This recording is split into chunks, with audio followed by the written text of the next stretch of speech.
It was raining as I got off the train in Nashville, Tennessee. A slow, gray rain. I was tired, so I went straight to my hotel. A big, heavy man was walking up and down in the hotel lobby. Something about the way he moved made me think of a hungry dog looking for a bone. He had a big, fat, red face and a sleepy expression in his eyes. He introduced himself as Wentworth Caswell, Major Wentworth Caswell, from a fine Southern family. Caswell pulled me into the hotel's barroom and yelled for a waiter. We ordered drinks. While we drank, he talked continually about himself, his family, his wife, and her family. He said his wife was rich. He showed me a handful of silver coins that he pulled from his coat pocket. By this time, I had decided that I wanted no more of him. I said good night. I went up to my room and looked out the window. It was 10 o'clock, but the town was silent. A nice, quiet place, I said to myself, as I got ready for bed. Just an ordinary, sleepy Southern town. I was born in the South myself, but I live in New York now. I write for a large magazine. My boss had asked me to go to Nashville. The magazine had received some stories and poems from a writer in Nashville named Adair. The editor liked her work very much.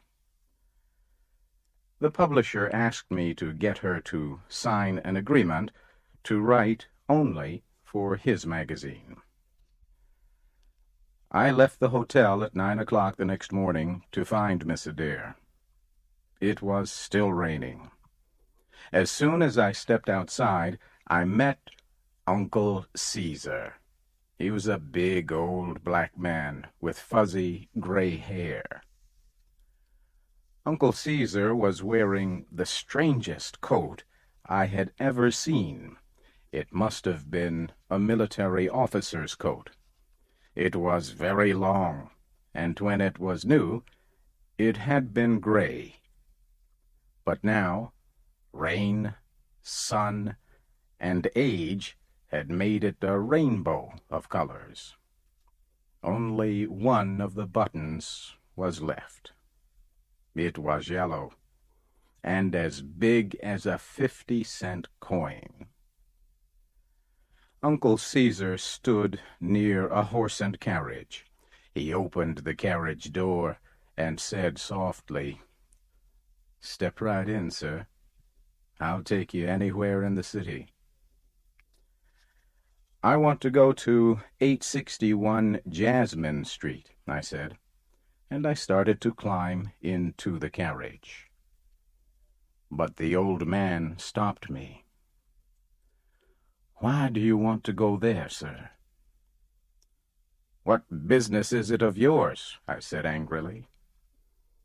Uncle Caesar relaxed and smiled. "Nothing, sir, but it's a lonely part of town. Just step in and I'll take you there right away." 861 Jasmine Street had been a fine house once, but now it was old and dying. I got out of the carriage. "That will be $2, sir," Uncle Caesar said. I gave him 2 $1 bills. As I handed them to him, I noticed that one had been torn in half and fixed with a piece of blue paper. Also, the upper right-hand corner was missing. Adair herself opened the door when I knocked. She was about 50 years old. Her white hair was pulled back from her small, tired face. She wore a pale yellow dress. It was old, but very clean. Azalea Adair led me into her living room. A damaged table, 3 chairs, and an old red sofa were in the center of the floor. Azalea Adair and I sat down at the table and began to talk. I told her about the magazine's offer. She told me about herself. She was from an old Southern family. Her father had been a judge. Azalea Adair told me she had never traveled or even attended school. Her parents taught her at home with private teachers. We finished our meeting. I promised to return with the agreement the next day, and rose to leave. At that moment, someone knocked at the back door. Azalea Adair whispered a soft apology and went to answer the caller. She came back a minute later with bright eyes and pink cheeks. She looked 10 years younger. "You must have a cup of tea before you go," she said. She shook a little bell on the table, and a small black girl about 12 years old ran into the room. Azalea Adair opened a tiny old purse and took out a $1 bill. It had been fixed with a piece of blue paper, and the upper right-hand corner was missing. It was the $1 I had given to Uncle Caesar. "Go to Mr. Baker's store, Impey," she said, "and get me 25 cents worth of tea and 10 cents worth of sugar cakes, and please hurry." The child ran out of the room. We heard the back door close. Then the girl screamed, her cry mixed with a man's angry voice. Azalea Adair stood up. Her face showed no emotion as she left the room. I heard the man's rough voice and her gentle one. Then a door slammed, and she came back into the room. "I am sorry, but I won't be able to offer you any tea after all," she said. "It seems that Mr. Baker has no more tea. Perhaps he will find some for our visit tomorrow." We said goodbye. I went back to my hotel. Just before dinner, Major Wentworth Caswell found me. It was impossible to avoid him. He insisted on buying me a drink, and pulled 2 $1 bills from his pocket. Again, I saw a torn dollar fixed with blue paper, with a corner missing. It was the one I gave Uncle Caesar. How strange, I thought. I wondered how Caswell got it. Uncle Caesar was waiting outside the hotel the next afternoon. He took me to Miss Adair's house and agreed to wait there until we had finished our business. Azalea Adair did not look well.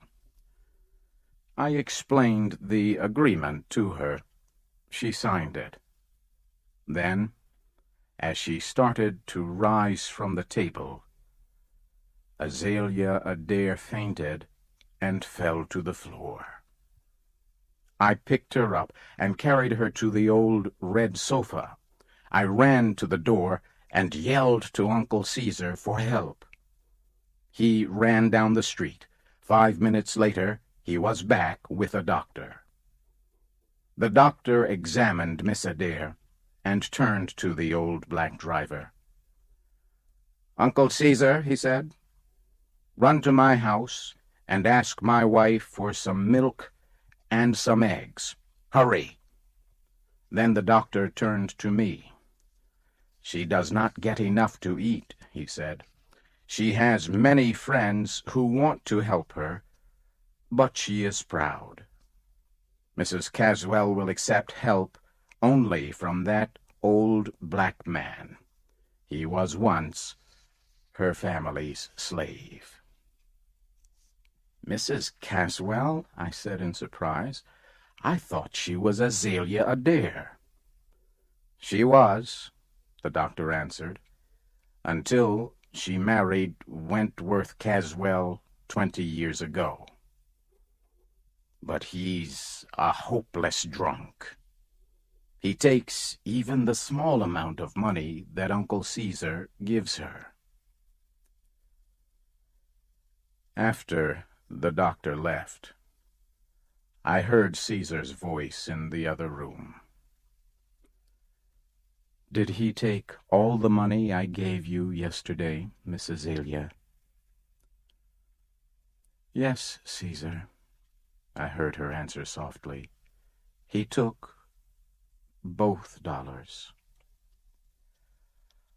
I went into the room and gave Azalea Adair $50. I told her it was from the magazine. Then Uncle Caesar drove me back to the hotel.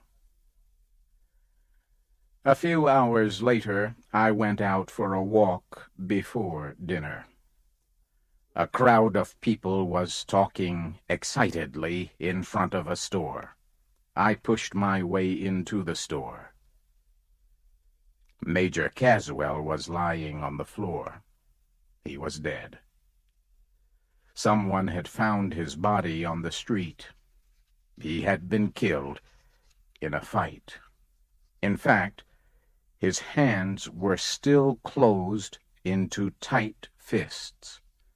But as I stood near his body, Caswell's right hand opened. Something fell from it and rolled near my feet. I put my foot on it, then picked it up and put it in my pocket. People said they believed a thief had killed him. They said Caswell had been showing everyone that he had $50, but when he was found, he had no money on him. I left Nashville the next morning. As the train crossed a river, I took out of my pocket the object that had dropped from Caswell's dead hand. I threw it into the river below. It was a button, a yellow button, the one from Uncle Caesar's coat.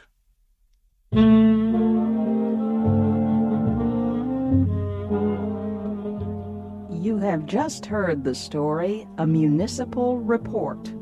It was written by O. Henry and adapted for Special English by Donna DeSanctis. Your storyteller was Shep O'Neill.